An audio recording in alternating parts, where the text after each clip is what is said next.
Núcleo de Telesaúde do Hospital Universitário. Universidade Federal do Maranhão. Mais um tema de extrema relevância para todos nós, né? Tanto nós profissionais de educação física, quanto para a população em geral, tá? Principalmente as mulheres, creio que a maioria que seja mulher. Então, é interessante a gente trazer essa discussão, porque treinar homem é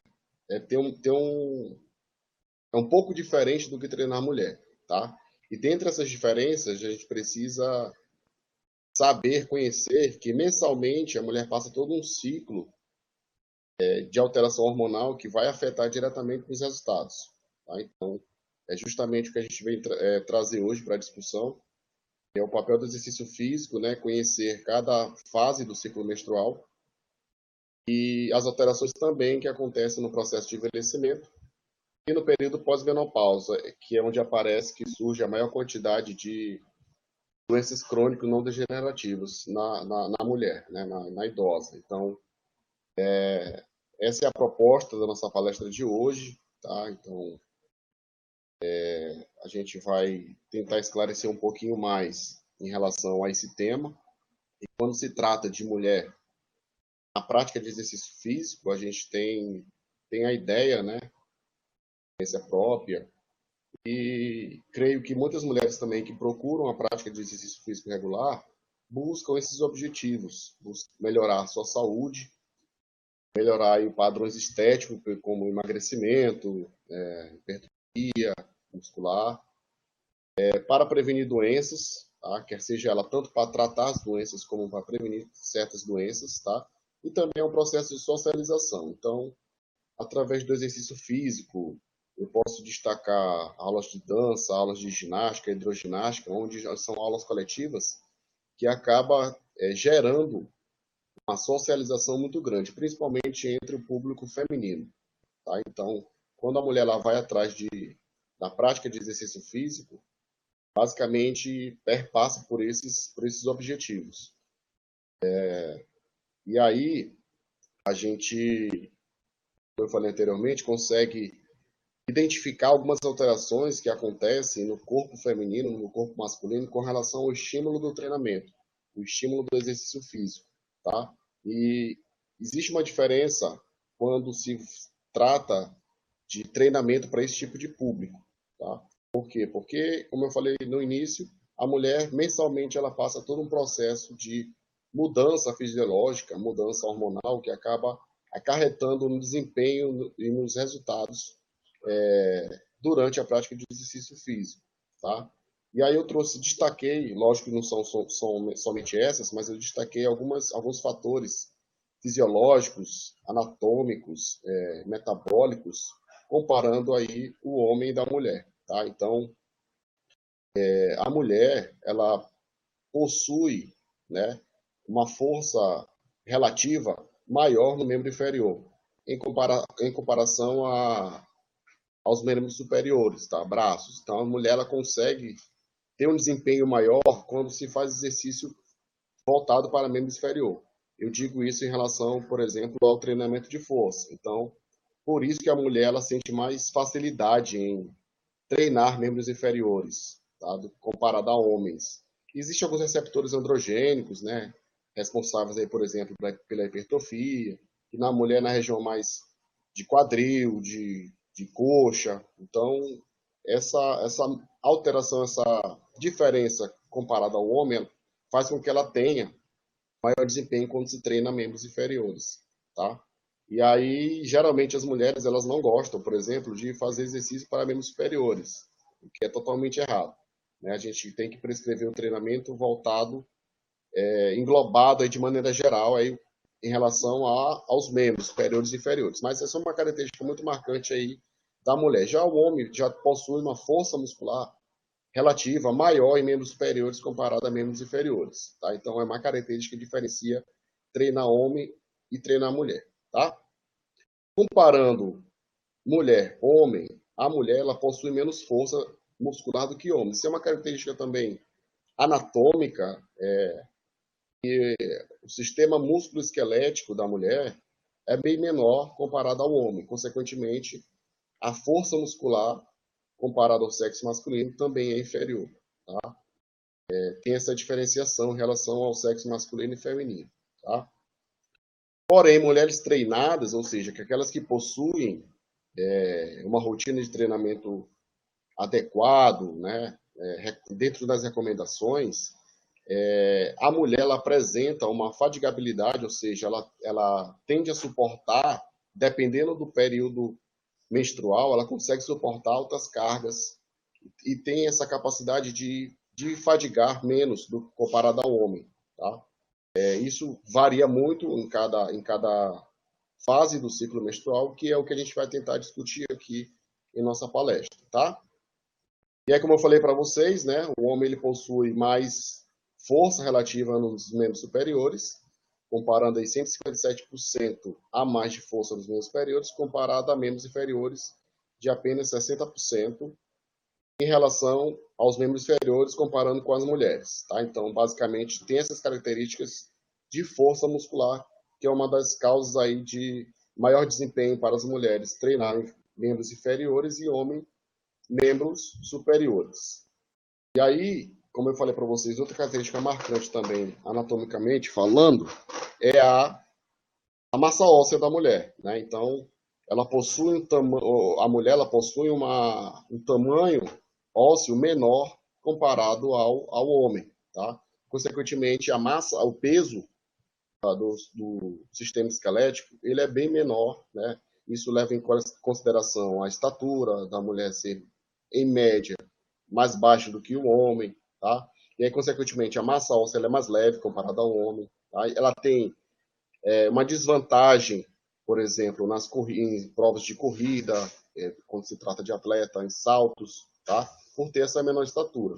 E aí, quando se compara a estatura homem e mulher, né, há uma mudança no centro de gravidade. Tá? Então, o homem ele apresenta um centro de gravidade um pouquinho mais acima, próximo dos ombros, tá? Enquanto a mulher, por ser mais baixa, ela já reduz também esse ponto de equilíbrio do corpo, né? O centro de gravidade é um pouquinho mais baixo em relação ao homem, mais aproximadamente na região do umbigo, do quadril. Tá? Então, essa também é uma diferença marcante quando se trata de atletas, por exemplo. Então, a mulher ela vai se sobressair mais em alguns determinados esportes e o homem já em outros. Então, sempre é que tem aquela história, né? Determinado esporte é para homem, determinado esporte é para mulher. Não é que seja assim uma discriminação em relação a isso, mas que realmente, devido à estrutura anatômica do homem e da mulher, uns sobressaem mais em determinado esporte e, por exemplo, as mulheres em outros. Tá? Outro fator importante de diferenciação, uma característica de diferenciação, é em relação à gordura corporal. Né? Então, a mulher, teoricamente, ela tem um percentual de gordura corporal total maior do que a de homem. Por quê? Porque ela precisa ter a gordura suficiente para produzir hormônios cada período do ciclo menstrual, tá? Precisa de hormônios para produzir leite quando engravida. Então, a mulher necessariamente ela precisa ter mais gordura disponível para a produção maior hormonal, que a cada mês, né, sofre um ciclo muito grande de alteração desses hormônios, tá? E consequentemente, a mulher ela possui também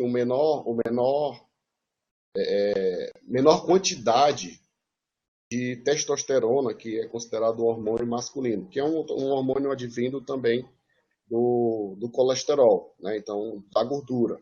Então, o homem ele possui uma quantidade muito mais elevada de testosterona, facilitando o ganho de massa muscular. Então, a mulher ela já tem essa dificuldade, né, de possuir essa capacidade de aumentar mais facilmente, vamos colocar assim, a massa muscular. Tá?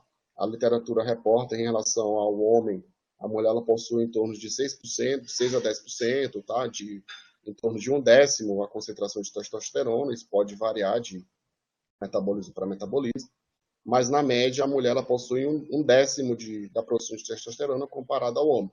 E a testosterona é um hormônio altamente anabólico, né? Então ela vai facilitar, por exemplo, a síntese de proteína na musculatura esquelética, facilitando aí, por exemplo, o processo de hipertrofia. Então a mulher já tem essa dificuldade, né, em relação ao ganho de massa muscular. Consequentemente, devido a essa baixa de testosterona, ela possui uma massa muscular menor comparada ao homem. Tá? Em relação ao metabolismo de maneira geral, por ter uma estrutura menor, por ter um percentual de gordura mais elevado comparado ao homem, por ter menos massa muscular, o metabolismo da mulher de maneira geral ele é mais lento comparado ao homem. Então essas são algumas características, existem outras, lógico, mas essas são algumas características marcantes quando se fala de treinamento de exercício físico. Tá? Então, basicamente, a gente destacou diferenças no metabolismo, diferenças na estrutura anatômica, tá? Músculo esquelética, de metabolismo, de hormônios, características fisiológicas marcantes que vão distinguir, né, o estímulo dado de treinamento de exercício físico para o homem e para a mulher. Tá? E aí a gente entra já em nosso assunto, né, basicamente, um dos nossos assuntos, que é o ciclo menstrual, e o outro, o período de pós-menopausa. Então, são mudanças marcantes no corpo da mulher, no metabolismo da mulher, que vão diferenciar cada tipo de estímulo, cada tipo de modalidade, em cada fase que compõe o ciclo menstrual. Tá? Então, quando se trata de treinamento e ciclo menstrual, é interessante que a gente tenha esse conhecimento dessas alterações, principalmente hormonais, que acontecem no corpo feminino, para que a gente consiga delimitar qual o melhor estímulo, qual a melhor intensidade, qual o melhor volume, a melhor duração, para que a mulher ela responda de maneira positiva toda a prática de exercício físico. Tá? Então, a mulher ela passa por um período cíclico de menstruação, que nada mais é que uma hemorragia, considerada uma hemorragia uterina provocada pela desagregação seguida de expulsão do revestimento interno do útero, tá? Que a gente chama da parede mais interna do útero, que é o endométrio, tá? Sempre que uma nova ovulação não resulta em gravidez. Então, a mulher ela passa isso de maneira mensal, tá? Todo mês ela tem essa alteração hormonal que finaliza aí pela menstruação, que inicia esse novo ciclo, por isso que é chamado ciclo menstrual, tá? E dentro desse ciclo, que pode mudar de mulher para mulher o período, o tempo de duração, tá? Mas o tempo médio aí é de 28 dias, algumas para mais, outras para menos, mas a média, a maioria das mulheres, é de 28 dias, tá? Então, quando se trata de menstruação, a gente fala de algo muito cíclico, né? Tudo controlado, orquestrado pelo sistema endócrino. Então, a gente destaquei aí algumas glândulas do nosso corpo, né? São responsáveis por controlar todo o metabolismo da gente, né? Ser humano, e das mulheres não é diferente, tá? Que controla todo esse ciclo menstrual.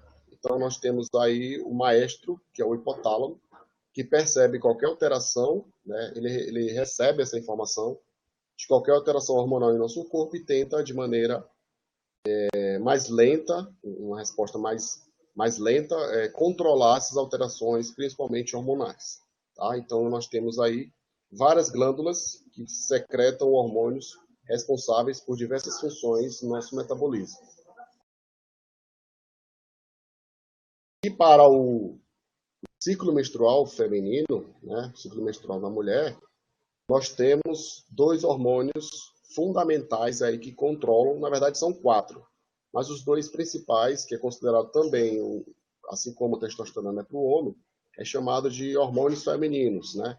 Que é justamente a progesterona e o estrogênio. Tá? Então, esses dois hormônios, eles são responsáveis por todo o ciclo menstrual. Em cada fase, um se eleva a concentração, a produção, o outro já diminui. Tá? E a gente vai trazer essa discussão e associar isso à prática de exercício físico. Tá? Então, o hipotálamo, como eu falei para vocês, ele é o maestro aí que identifica, né, toda essa alteração da produção de progesterona, estrogênio, e aí existem alguns mecanismos de resposta que chamamos de alça, né? Feedback positivo e o feedback negativo. Tá? O feedback positivo é quando há um déficit desses hormônios, né? Uma queda na diminuição da produção desses hormônios, que vai informar lá no hipotálamo, né, que teve essa queda, para que ele produza toda a cadeia hormonal, para que haja de maneira positiva ao aumento da produção da progesterona e do estrogênio. Então, seguindo aqui a ordem, né, o hipotálamo, ele vai produzir um hormônio liberador, tá, que é o chamado GnRH, que vai agir lá na hipófise, que é uma outra glândula do sistema nervoso central, que vai produzir o hormônio luteinizante e o hormônio folículo estimulante, o LH e o FSH. Esses dois hormônios, que também fazem parte do ciclo menstrual, que vão chegar lá no ovário, vão percorrer grande parte do nosso corpo, chegar lá no ovário, e que vai ditar aí o ritmo de produção da progesterona e do estrogênio, tá? Então, basicamente, o eixo endócrino responsável pelo ciclo menstrual perpassa tanto pelo hipotálamo, tá? Pela hipófise e também pela produção hormonal dos ovários, tá? Resultando aí na produção de progesterona e estrogênio no útero. Então, quando se trata de ciclo menstrual, como eu falei para vocês, né, existem os hormônios responsáveis, aí, marcantes, que são ditadores em relação à produção hormonal na questão de manter esse ciclo menstrual regular, de maneira regularizada, tá? E aí eu destaquei para vocês o FSH, o folículo estimulante, o LH, tá? O estrogênio e a progesterona. A gente vai se atentar para a mulher, esses 4 hormônios que vão ser marcantes aí quando a gente for discutir em relação ao exercício físico, tá? Então, existem vários hormônios, né, como eu falei para vocês anteriormente, que vão ser responsáveis por diversas alterações no nosso metabolismo. Mas, basicamente, para o ciclo menstrual, a gente vai destacar esses 4. O FSH, o LH, o estrogênio e a progesterona. Então, a mulher, ela possui, basicamente, dentro do ciclo menstrual, né, 4 fases. A menstruação, tá, que delimita aí o fim do ciclo e o início de outro, é a primeira fase. Tá? Então, a gente inicia discutindo em relação à menstruação, que é o marco, né, que finda um período e inicia-se outro. Tá? Nós temos a fase folicular, nós temos também, em seguida, a fase ovulatória, tá? E, por fim, a fase lútea. Então, nós temos basicamente essas 4 fases do ciclo menstrual.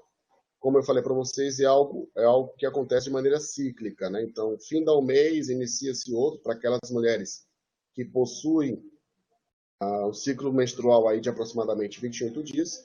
Então, finda-se um ciclo e inicia-se outro, todo este processo, tá? E este processo, ele vai ser característico em relação a picos hormonais, como eu falei para vocês, do FSH, folículo estimulante, do hormônio luteinizante, tá? Do estrogênio e da progesterona. Então, nós temos aqui um gráfico bem característico da fase, do ciclo menstrual feminino, né, com relação às características de cada fase.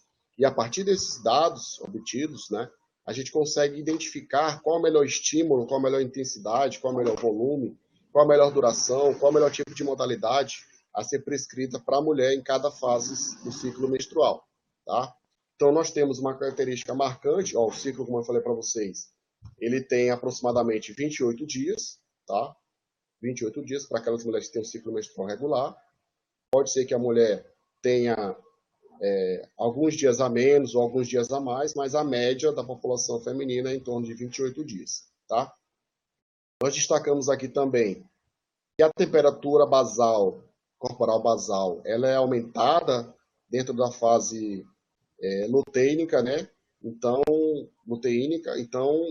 essa alteração na temperatura corporal, ela vai refletir também no desempenho, na queda do desempenho feminino, tá? Que é um dos fatores marcantes aí quando se trata do período pós a fase de ovulação, tá? Então, os níveis hormonais, né, FSH, LH, o estrogênio e a progesterona, como eu falei para vocês, eles alteram conforme a fase do ciclo menstrual. Então, na fase de menstruação, os níveis de FSH, de LH, de estrogênio e progesterona, eles estão baixos, né? E aí, esse ciclo ele passa em torno de 5 a 7 dias, tá? Dependendo de cada metabolismo feminino também, de cada organismo. E aí, com o passar dos 7 dias, indo para o 8º, 9º dia, começa-se o aumento da produção de estrogênio, tá? Que é o hormônio muito anabólico para a mulher, por exemplo, tá? Nessa fase aqui, a gente vai destacar qual seria a modalidade mais indicada, o estímulo de treino, a intensidade de treinamento mais indicado para que a mulher tenha uma melhora no desempenho ou melhora nos resultados, quer seja ele, por exemplo, por emagrecimento, quer seja ele por aumento da força muscular, da hipertrofia, tá? E aí, o pico do estrogênio, ele gera em torno aí pelo 14º dia, que coincide também pelo pico do hormônio luteinizante e também o pico do FSH, tá? Que é justamente o período em que acontece a ovulação, tá? Para que os ovos eles cheguem ao útero para ser fecundado. Então, há um aumento desses picos hormonais, né? Tanto do FSH, do LH, como do estrogênio, tá? E aí, a partir do 14º dia, 15º dia, chegando aí ao 18º dia, começa-se a cair, né? Principalmente aí a concentração do estrogênio. E aí começa-se um aumento, né? A partir dessa queda do estrogênio, da progesterona, que ela já faz parte de uma outra fase, que é a fase luteínica, tá? A fase lútea.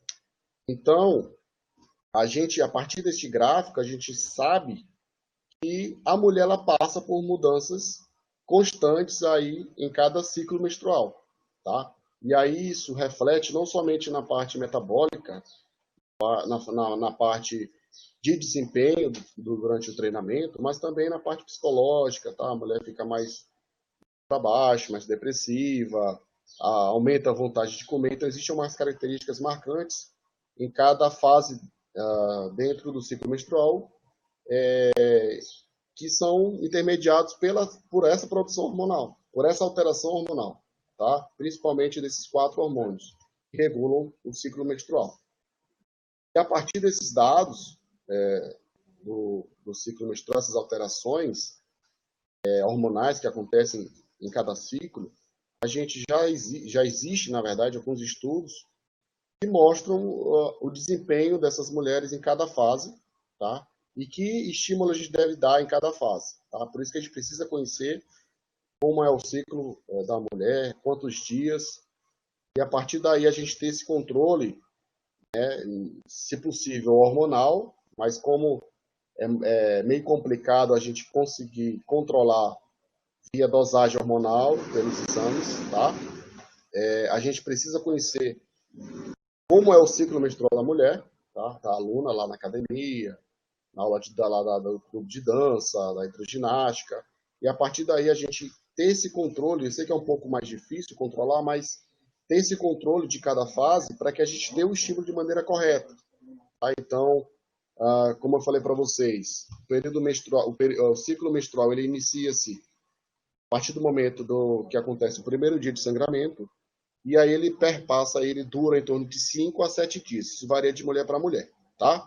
E nesse período, nesse gráfico aqui, ele é bem didático em relação a isso.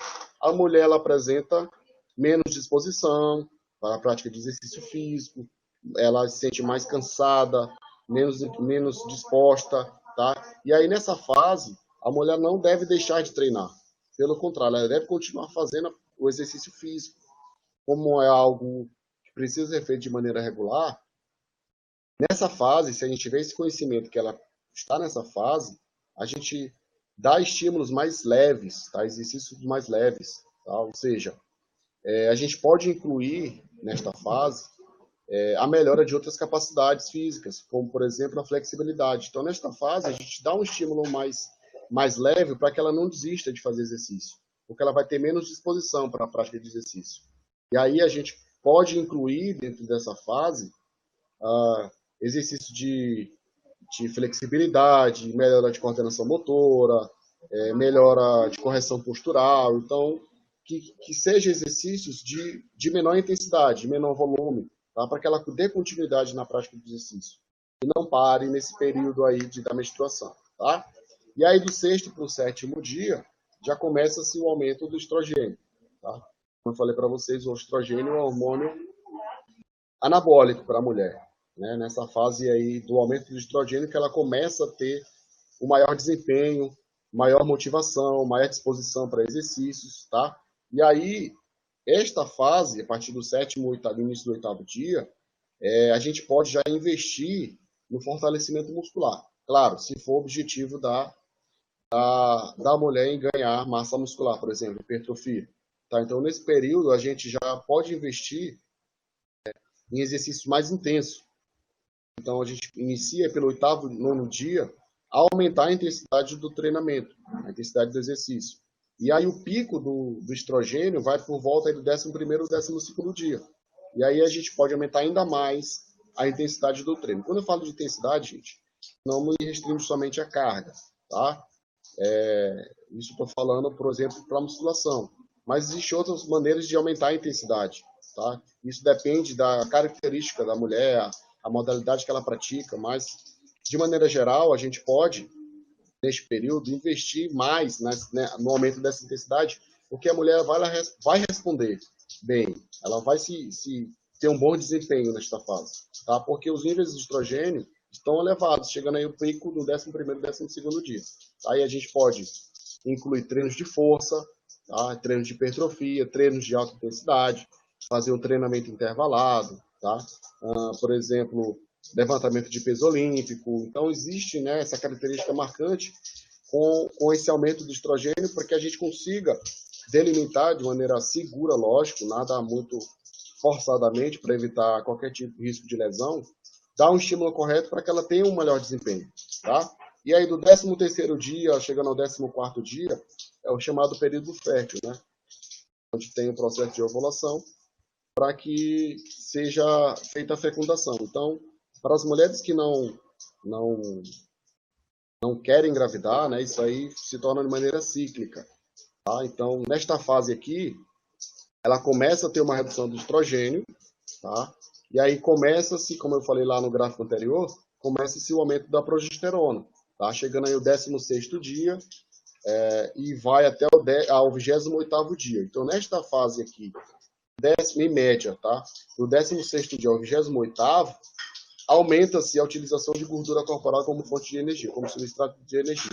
Então, o corpo da mulher, ela deixa de utilizar a glicose como fonte de energia, tá? E começa a oxidar mais gordura.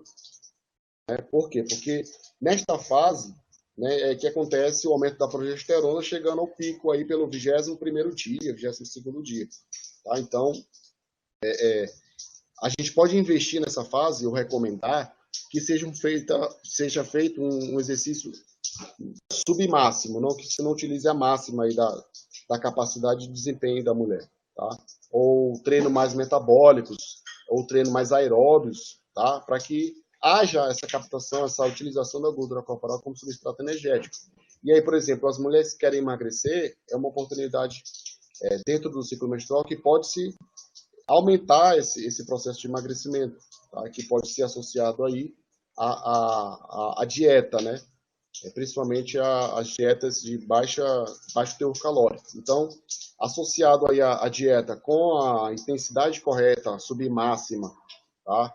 Treinos mais metabólicos, mais circuitados, mais aeróbios, mais oxidativos, vai aumentar essa utilização como fonte de energia. Consequentemente, esta mulher ela vai ter uma perda de gordura corporal maior nesta fase. Tá? Então, de maneira geral, nós temos o ciclo menstrual e cada fase uma característica específica que vai determinar que tipo de treinamento, tipo de exercício, que tipo de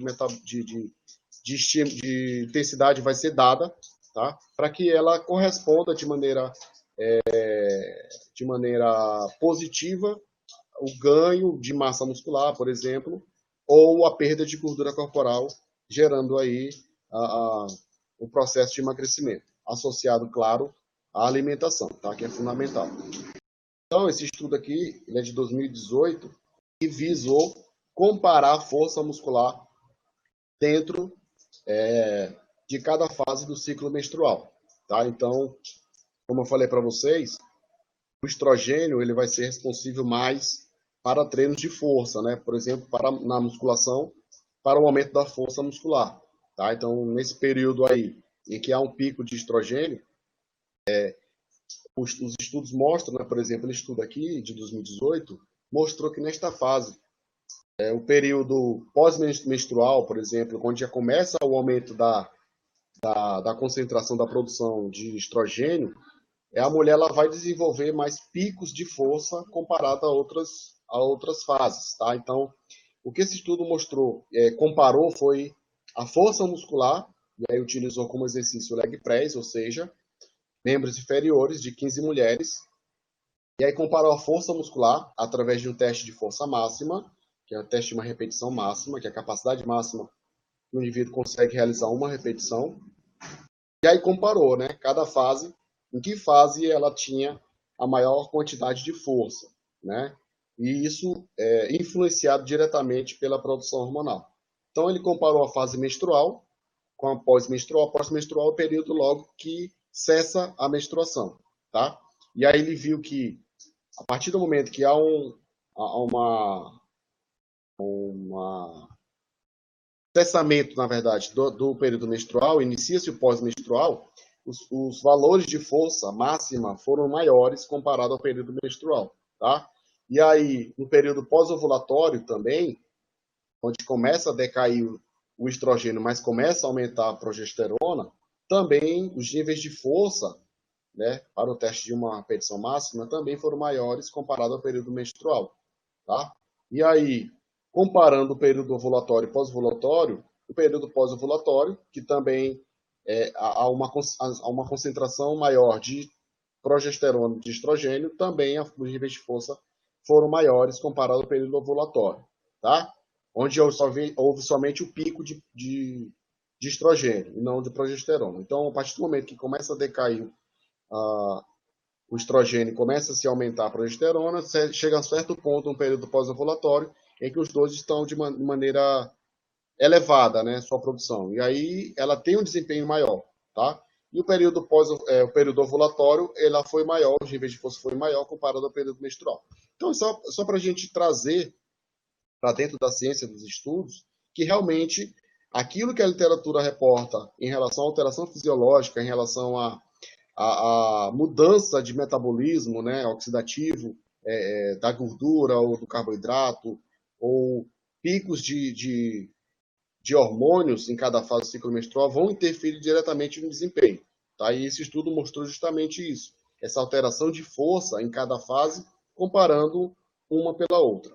Tá? Então, entendendo como acontece essa alteração fisiológica hormonal no corpo feminino, a gente consegue prescrever de maneira segura, eficiente, cada intensidade de treinamento de maneira mais positiva, para que ela tenha um resultado mais positivo, mais eficiente, tá? Tanto para o aumento de força, como para o aumento da massa muscular, processo de hipertrofia, quanto para o emagrecimento.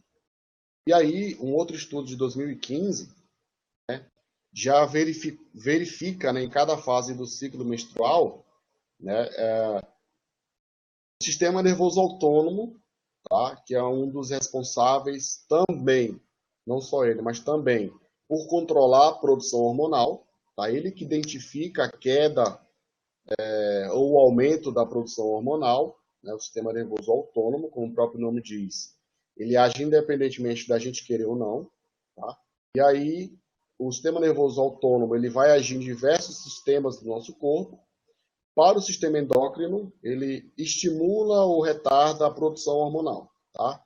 Então, esse estudo aqui ele verificou, né, a função autonômica dentro dessas fases, né, do ciclo menstrual.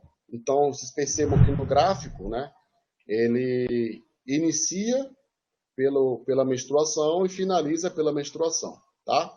E dentro do sistema nervoso autônomo, nós temos, basicamente, dois sistemas autônomos que agem antagonicamente em cada sistema do nosso corpo, tá? Quer seja cardíaco, endócrino, respiratório, pulmonar, tá? Então, esse estudo verificou justamente através da variabilidade da frequência cardíaca, que é uma ferramenta que identifica, né, as alterações do sistema nervoso autônomo, tá?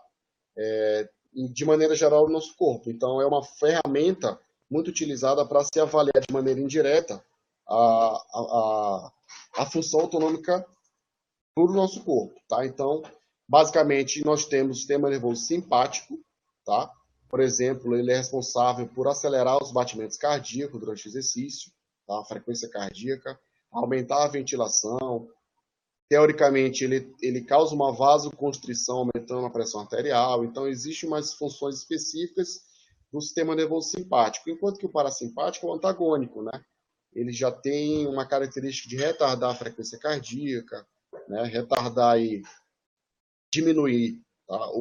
A pressão arterial, aumentar aí os reflexos autônomos para diminuir a ventilação pulmonar, tá? Então, o simpático, por sua vez, também, ele tem a característica, por exemplo, de estimular, né, a quebra dos adipócitos, que é a célula de gordura. Então, existe uma característica específica de cada sistema do nervoso autônomo, basicamente o simpático e o parasimpático. Então, esse estudo, o que ele fez? Ele comparou, né, em cada fase menstrual, na fase menstrual, folicular e lútea, o simpático predomina ou é inibido em cada fase. Tá? O que o simpático ele vai influenciar em cada fase. Tá? E aí a gente conseguiu montar esse gráfico a partir dos dados. Lembrando que esse estudo aqui foi uma tabela, eu tirei os dados e fiz esse gráfico para a gente visualizar. Então, na fase folicular, tá? A mulher ela vai ter uma queda na frequência cardíaca. Por quê? Porque o sistema nervoso simpático, que é o responsável por aumentar a frequência cardíaca, está inibido, enquanto que o parasimpático, que é o responsável por retardar a frequência cardíaca, está aumentado. Tá? Então, e aí a gente consegue perceber que nesta fase folicular, a mulher está mais responsiva a treinos de alta intensidade, tá? E diminuição de qualquer evento cardiovascular, por exemplo. Tá? Por quê? Porque o sistema nervoso simpático está diminuído, consequentemente a frequência cardíaca está diminuída nesta fase folicular, dentro do ciclo menstrual, e o parasimpático, que é o antagônico, está aumentado, ou seja, ela está de bradicardia de repouso. Então, quando a mulher ela apresenta uma bradicardia de repouso, pode ser dado neste dia ou nesta fase estímulos mais intensos no treinamento. E aí, quando chega na fase lútea, já acontece o contrário. Nesta fase, que é o aumento do sistema nervoso simpático, aumento da frequência cardíaca e uma diminuição do parasimpático, ela está mais indisposta para o exercício de alta intensidade, tá? E aí é recomendado que se faça exercícios submáximos de moderada intensidade, tá? E aí também a gente preserva a saúde da mulher em todos os âmbitos, tanto cardiovascular, né, para a saúde da mulher, quanto para o risco de lesão. Então, como ela está menos suscetível aqui, menos disposição para o exercício de alta intensidade, que seja feito de moderada intensidade, ou submáximos, dependendo aí do tipo de treinamento, tá? Para que a gente evite qualquer risco de lesão, qualquer risco de algum evento cardiovascular durante a prática de exercício, tá? E isso acontece de maneira cíclica. E aí existem alguns períodos marcantes aí em todo o ciclo, ou na verdade em toda a vida da mulher, né? E isso tem relação direta com a concentração da gordura corporal, com o percentual de gordura corporal total na mulher, tá? Como eu falei para vocês, a mulher ela precisa ter mais gordura comparada ao homem. Produção hormonal, para manter esse ciclo de maneira regular, tá? E aí existe o ponto em que ela inicia o ciclo menstrual, inicia o processo de período fértil, tá? A vida útil em termos de fertilidade, que é a menarca, tá? E hoje, alguns fatores vão contribuir para que esta menarca aconteça de maneira muito mais antecipada. Praticamente, as meninas antigamente menstruavam com 17, 18 anos. Hoje, com 11, 12 anos, já tem a primeira menstruação, considerado pelo marco aí como um marco conhecido como menarca, tá? Então, as meninas que já chegam a um percentual de gordura em torno de 17%, independente da idade, quer seja de 10 anos, 12 anos, 15 anos, 17 anos, acontece o período, a primeira menstruação, que é o período chamado de menarca. Então, com a obesidade infantil muito mais acentuada, a concentração de gordura corporal muito mais acentuada, muito mais evidente atualmente, as meninas estão menstruando cada vez mais cedo, tá? Então, se ela menstrua cada vez mais cedo, o período fértil da mulher tem um determinado tempo de produção hormonal para que controle esse ciclo menstrual. Então, quanto mais cedo a menina menstrua, mais cedo ela vai entrar no período que é o marco também, que a gente destaca, que é a menopausa. Tá? E aí mais tempo ela vai viver no período pós-menopausa, que também é um dos nossos temas da nossa palestra. Tá? Então, meninas que apresentem em torno de 15 a 17% de gordura corporal já estão suscetível a ter a menarca, né? Ter a primeira menstruação. Em contrapartida, por exemplo, atletas de alto nível que apresentem um percentual de gordura inferior a 12%, é comum que essas mulheres nem menstruem, não tenham esse ciclo menstrual regular. Por quê? Porque a concentração de gordura corporal é tão baixa que afeta toda a produção hormonal, principalmente de estrogênio e progesterona, que dependem, por exemplo, da gordura corporal. Tá? Então, mulheres atletas de alto nível que apresentem um percentual abaixo de 12% de gordura corporal total, elas têm esse ciclo menstrual prejudicado, que aí nós chamamos de amenorreia, tá? E aí as famosas cólicas, né? A dor pélvica provocada pela liberação de prostaglandina, que é o hormônio que faz a contração uterina, que é chamado de cólica, é um momento em que acontece toda essa alteração hormonal, né? Fazendo com que seja expulsado aí a parede interna do útero, né? Mas basicamente o endométrio. Então, é um período que a gente denomina dismenorreia, tá? Mas isso aí, ela pode variar também de acordo com o período de menstruação, com a fase de menstruação, tá? A fase menstrual, de torno de 5 dias, 3 dias. Tem mulheres que têm uma dor, né, uma cólica muito mais acentuada, uma dor muito mais acentuada, comparada a outras, né? Pode variar de mulher para mulher, tá? E as mulheres que apresentam ciclo menstrual normal, que a gente considera de 28 dias, é chamado de eumenorreicas, tá? Então, mulheres que apresentam ciclo menstrual basicamente em torno de 28 dias, é um processo chamado de eumenorreia, tá? E aquelas que não apresentam o ciclo menstrual regular, nós denominamos de oligomenorreia, tá? Que apresenta variação em termos de dias desse ciclo menstrual, de 25 dias, de 32 dias, de 30 dias. Então, as mulheres que apresentam essa variação do ciclo menstrual, a gente denomina de oligomenorreia, tá? Então, são algumas características dentro da período fértil da mulher, né, desde o início até o cessamento deste período, que é um período chamado, como eu falei para vocês, de menopausa, todas as alterações, né, hormonais que vão interferir diretamente na prática de exercício físico. E aí a gente já destaca, né, o período do encerramento do ciclo fértil da mulher, né, que acontece aí por volta de, dependendo também de cada metabolismo de cada mulher, tá, entre os 40 e 50 anos, que é um marco que há um término, né, um encerramento do ciclo fértil da mulher, que é chamado de menopausa. No período após esse marco, nós chamamos de período já pós-menopausa. Não fala, muitas mulheres ainda falam assim, nós estamos no período, a mulher está no período menopausa. Não, no período pós-menopausa. A menopausa é um marco que muda o período fértil da mulher para aquele que ela não tem mais possibilidade de ter essa regulação hormonal de maneira regular, de maneira funcional, a vida reprodutiva. Então, essa mudança, né, metabólica vai interferir diretamente também no metabolismo da mulher. É um marco que acontece essa mudança de um período para o outro, tá? E em período após este marco é chamado de período pós-menopausa, tá? Então, neste período da menopausa, que acontece por volta de 40, 45 ou 50 anos, os óvulos nos ovários têm uma limite de vida funcional produtiva, ou seja, a partir dessa idade as mulheres deixam de produzir, né, os óvulos, né, para fecundação, característico aí do período fértil da mulher.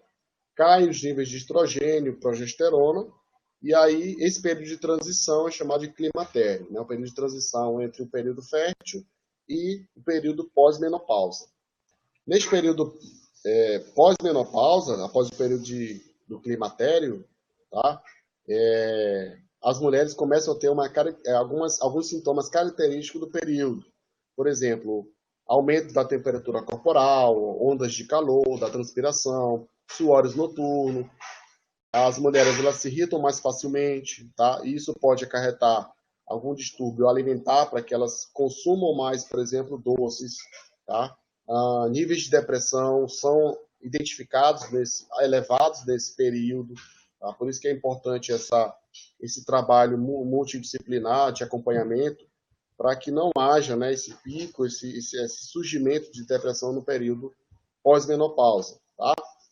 E aí uma doença muito característica deste período pós-menopausa, principalmente para a mulher, que é a osteoporose, tá? Que aumenta a porosidade do osso, tá? Devido à queda de estrogênio, essa relação, a produção de estrogênio com a função osteoblástica, como eu falei, vou falar para vocês adiante. Então, é característico da mulher no período pós-menopausa ter essa perda maior de massa óssea, tá? Sendo suscetível aí à osteopenia e também à osteoporose, aumentando os riscos de queda e de fratura nesta população feminina após o período da menopausa, tá? Então, teoricamente, de maneira geral, né, o nosso pico de desempenho quando se trata de exercício físico acontece aí por volta dos 30 anos, tá? E para a mulher também acontece dessa forma. Então, eu sempre digo aí que para aquela mulher que quer engravidar, o pico de ser uma gravidez mais saudável é em torno dos 20, 25 anos, chegando até os 30 anos. A partir daí, começa-se a ter alterações significativas, principalmente hormonais, que vão dificultar tanto o processo de fecundação, tá, quanto o processo de ser uma gravidez saudável. Então, na infância, a gente tem aumentos hormonais, isso é diferente de menino e de menina, tá? Não vou entrar nesse mérito. Na adolescência, chegando à fase adulta, com um pico aí para o desempenho físico, dentro do esporte, dentro da prática de exercício físico, nos 30 anos. A partir dos 30 anos, começa-se toda uma queda hormonal, de produção hormonal, tá? Que vai afetar diretamente a capacidade funcional do indivíduo. Este processo de perda de força muscular, perda de massa muscular, é um processo chamado de sarcopenia. Acontece tanto homem quanto mulher, tá? Mas é muito mais evidente em mulher no período de pós-menopausa. Um homem já antecede um pouquinho menos, né? Um pouquinho mais. Então, o homem já começa a perder massa muscular e a partir dos 35 anos, 40 anos, onde tem uma diminuição da testosterona, a mulher já é um pouquinho mais tardia. Mas a partir do momento em que acontece o processo de período de menopausa para pós-menopausa, há uma acentuação muito grande na perda de massa muscular, tá? Que é um processo chamado de sarcopenia. Então, nesta fase aqui, a gente recomenda que a mulher faça exercícios resistidos, a musculação, tá? Para que haja esse retardo de perda de massa muscular, consequentemente diminuindo aí o risco de queda, de fratura, porque ela está mais predisposta, devido aos baixos níveis de estrogênio, a ter osteoporose, osteopenia, tá? Então, a massa muscular fortalecida, a massa muscular preservada vai evitar esse risco de queda, tá? E vai evitar esse risco de gerar uma incapacidade para a mulher no período de pós-menopausa. Isso eu estou destacando somente as características musculoesqueléticas. Existem outras alterações muito marcantes, hormonais, fisiológicas e também cardiovasculares, tá? Após o período de pós-menopausa, tá? Então, alguns pontos marcantes, né, dessa mudança de período pré-menopausa, menopausa e pós-menopausa, né, principalmente nas alterações endócrinas. Por exemplo, na diminuição do GH, que é considerado um hormônio de crescimento, do IGF-1, tá? Que existem aí funções específicas no controle da massa óssea, por exemplo, o GH. A queda do GH reduz o crescimento ósseo, deixando mais suscetível ao surgimento da osteoporose. O IGF-1 ele é um hormônio, considerado um hormônio anabólico também, produzido a partir do GH, tá? Que com a redução do IGF-1 reduz a síntese proteica, consequentemente a massa muscular, tá? Reduz aí o reparo tecidual, o crescimento tecidual de diversos tecidos do nosso corpo, que é chamado período de somatopausa. E aí, no eixo hipotalâmico hipofisário gonádico, que é a gente que eu falei para vocês, que é responsável por controlar o ciclo menstrual, há uma queda do estrogênio e da progesterona, como eu falei para vocês anteriormente, que é o período chamado de menopausa. A gente não vai tentar muito para isso, porque já discuti bastante em relação a isso, tá? Outras alterações também importantes que vão alterar, aí, por exemplo, o metabolismo da mulher é na hipófise, né? Lá na hipófise, que diminui a concentração do TSH, que é um hormônio tiroestimulante, que vai lá na tireoide produzir ou reduzir ou inibir a produção de T3 e T4, que é responsável pela função metabólica de aumentar ou diminuir, tá? E aí, como tem essa queda do TSH, consequentemente vai diminuir as concentrações ou a produção de T3 e T4, diminuindo a função metabólica. E nesta fase aqui, no período de menopausa e pós-menopausa, as mulheres começam a ter uma mudança na composição corporal. Ela começa a armazenar muito mais gordura. Por quê? Porque as taxas de T3 e T4 que controlam o metabolismo estão diminuídas, né, neste período de transição, principalmente no período pós-menopausa. Então, eu vou ter diminuição da massa muscular, tá? Como eu falei para vocês no período, no processo chamado de sarcopenia, e vou ter diminuição do metabolismo, aumentando a concentração de gordura corporal. Então, tem essa mudança no corpo feminino no período pós-menopausa, tá? A mudança, a perda de massa muscular com aumento de gordura corporal.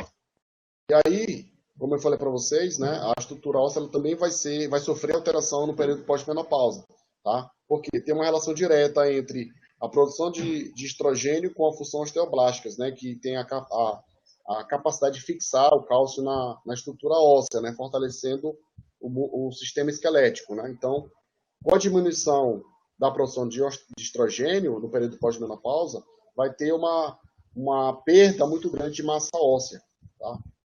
Deixando aí o osso mais suscetível a fraturas. Aí isso acontece, aumenta até 10 vezes o período pós-menopausa, tá? Então, durante os anos, né, o homem ele tem uma perda de massa óssea muito mais evidente comparado à mulher, em torno de 3,3%, uma taxa de 3,3% ao ano.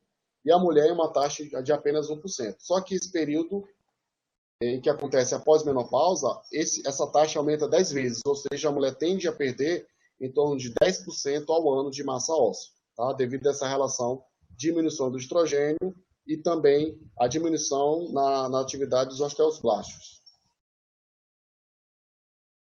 E nessa fase aqui é importante a gente proporcionar, por exemplo, os treinos de impacto para que melhore a densidade mineral óssea, tá? Que fortaleça não só a musculatura esquelética, mas também o sistema esquelético da mulher. Então, é uma fase que a gente pode, claro, isso conhecendo de maneira individual cada histórico de atividade física de cada mulher, tá? Mas que a gente recomenda exercícios pliométricos, pequenos saltos, ou exercícios que sejam feitos que tem esse impacto, porém, dentro da água, por exemplo, a hidroginástica, seria uma recomendação muito evidente e muito importante para essas mulheres no período. A dança também em si, tá? Existem algumas características específicas da dança que vão contribuir para que haja esse processo de impacto, né?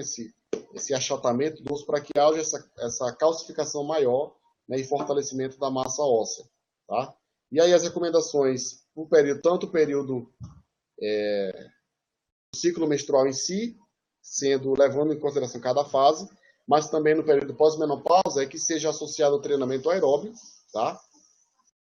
Isso vai de acordo com o objetivo do aluno, da mulher, tá? Para o emagrecimento, para a força, mas que seja dentro do ciclo fértil da mulher, no período fértil da mulher, seja dado as especificidades de cada fase para que elas tenham um estímulo mais apropriado para que ela tenha um desempenho melhor, quer seja ela por emagrecimento, por aumento de massa muscular, por aumento da força.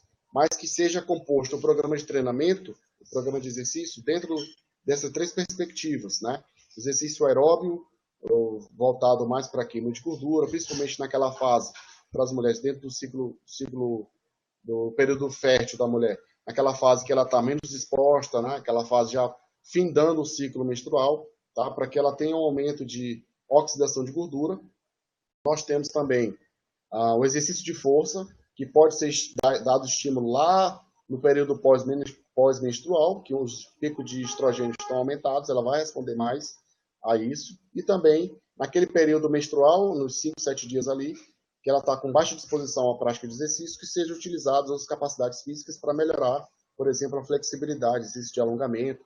E aí ela vai manter a rotina de treinamento sem ter desistência, tá, da prática de exercício. Porque, de maneira geral, o exercício, como a gente sabe, ele vai proporcionar benefícios tanto para a mulher que está dentro da fase da idade fértil, como no período pós-menopausa. Tá? Então, as recomendações é que seja de maneira moderada, isso pode variar dentro da mulher com a idade fértil, de fase para fase, tá? Mas, de maneira geral, que seja dado estímulo de intensidade moderada, de 60% a 80%, tá? Dentro do exercício aeróbio, com duração mínima de 30 minutos, por uma frequência semanal de 5 dias. Ou seja, totalizando semanalmente uma duração de 150 minutos. Tá? Ou de intensidade mais vigorosa, tá? De acordo com o estímulo, com cada fase do ciclo menstrual, pelo menos 20 minutos, 3 vezes na semana. Tá? Então, essas são as recomendações para o treinamento aeróbico de maneira geral. Isso pode ser feito também para as mulheres que estão no período pós-menopausa. É uma recomendação também, visto que essa recomendação é para pessoas de 18 até 65 anos, tá? Levando em consideração aí a especificidade e a individualidade biológica, histórico de atividade física, tá? Associado ao treinamento aeróbio, treinamento de força, por exemplo, a musculação, também de intensidade moderada, em torno de 60% a 80% de uma repetição máxima. Isso vai de acordo com o objetivo do aluno, da mulher, tá?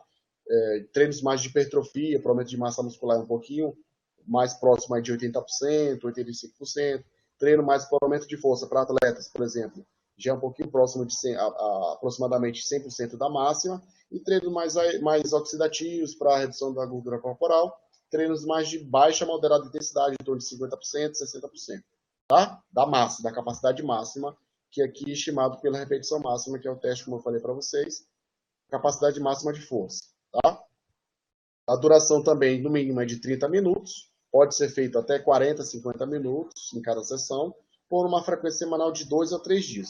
A recomendação é que seja de maneira conjunta, tanto o trabalho de força como o trabalho de emagrecimento. Trabalho de força como trabalho aeróbio, tá?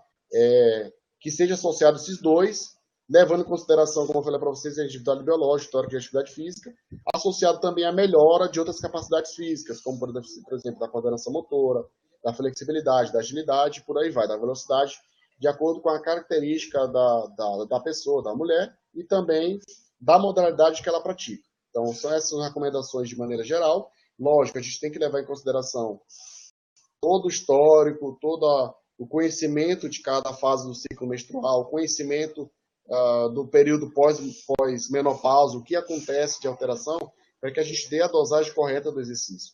Então, basicamente, são essas recomendações para a prática de exercício físico, tanto para a mulher dentro da idade fértil, tá? Levando em consideração a especificidade de cada fase do ciclo menstrual, devido a essa alteração hormonal que acontece em cada mês, e também para o período pós-menopausa, que acontece a maior sucessão, o maior surgimento de doenças crônico-degenerativas, como a hipertensão, a diabetes. Então, a mulher, que seja ela no período de idade fértil ou período pós-menopausa, é que ela dê uma continuidade na prática de exercício para que evite, no período pós-menopausa, o surgimento ou o agravamento das doenças crônico-degenerativas. No mais, me coloco à disposição, agradeço mais uma vez a participação de todos e me coloco à disposição para qualquer questionamento ou dúvidas que vocês venham a ter. Tá? Muito obrigado.